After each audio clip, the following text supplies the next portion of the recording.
Today on the Ancestral Findings podcast, what is the Bill of Rights? It is the first 10 amendments to the Constitution. There were promises made to include a Bill of Rights to the Constitution in exchange for state ratifying committees approving the new Constitution as the law of the land. These amendments were added in December 1791. This series explores each of the amendments of the Bill of Rights.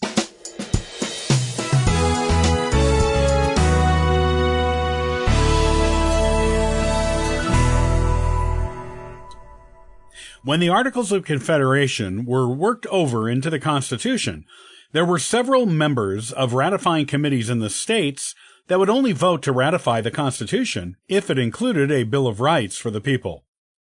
The Constitutional Convention promised this, and in exchange, they got the votes they needed to ratify the Constitution as the law of the land for the new nation of America. As promised, the Bill of Rights was added after ratification, and it became the first 10 amendments to the Constitution. The Bill of Rights was officially ratified and added to the Constitution on December 15, 1791. These are the amendments of the Bill of Rights as they were written, and with a little meaning behind each of them. The First Amendment. The First Amendment reads, Congress shall make no law respecting an establishment of religion or prohibiting the free exercise thereof, or abridging the freedom of speech, or of the press, or the right of the people peaceably to assemble, and to petition the government for a redress of grievances. This is a short and simple amendment in presentation, but it says a lot in just a few words. In fact, many political scientists, constitutional scholars, and even lay people consider this the most important of the amendments that comprise the Bill of Rights. The first part of the amendment deals with religion. In England, from which the United States had just broken away, there was an official church of the nation, the Anglican Church, also known as the Church of England, that was similar to the Roman Catholic Church. This meant that religion was highly regimented there and controlled by the government. Those who were truly Christians had to do so underground. The religion clause of this amendment simply means that the U.S. government cannot establish an official religion or church of the United States. It takes the role of religion out of the government so the people can worship freely. The freedom of speech and of the press clauses are next in this amendment. The Founding Fathers recognized that these two things were paramount to a free society. In England, one could not speak out against the government or publish anything critical of it without the risk of severe punishment. This ensures the government will not interfere with people's freedom of speech or with the freedom of the press to publish what they like, whether it is critical of the government or not. This does not mean, however, that these freedoms are absolute, only that the government will not interfere with them. Private companies and institutions and individuals in their own homes can censor speech on their property. This is why private companies like Facebook, Twitter, and Instagram can censor speech, because they are not the government.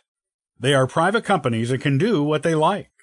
The press can be sued for libel by private individuals, but the government cannot control what the press publishes. Finally, this amendment gives the people the right to peaceably assemble and to petition the government for a redress of grievances. The right to peacefully protest is a fundamental First Amendment right, as is telling the government in writing what you want and why. The key word here is peaceable. Once a gathering or assembly becomes unpeaceful, or when threatening words are used in a petition for the redress of grievances, then that is not protected under the First Amendment. The Second Amendment is a simple one, coming in at just one sentence. Yet, it is the one that people in the United States argue the most about today regarding its meaning. This is a description of that amendment, what it says, what it does not say, and what the Founding Fathers probably intended, as well as what we have no way of knowing what their intentions were. The Second Amendment in the Bill of Rights is one that is often brought up in modern politics. It is a quick and easy amendment, and it does not say much. In fact, what it doesn't say is often the cause of debate on its actual meaning today.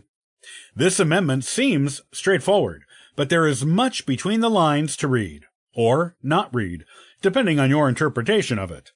One of the jobs of the U.S. Supreme Court is to interpret the Constitution, including the amendments like the Bill of Rights, taking into consideration what they believe were the original intents of the Founding Fathers.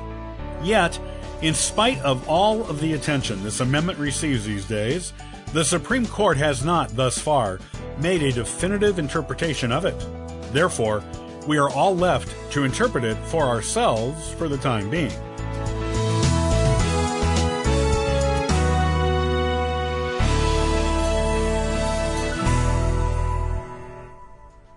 Thanks for listening to the Ancestral Findings Podcast.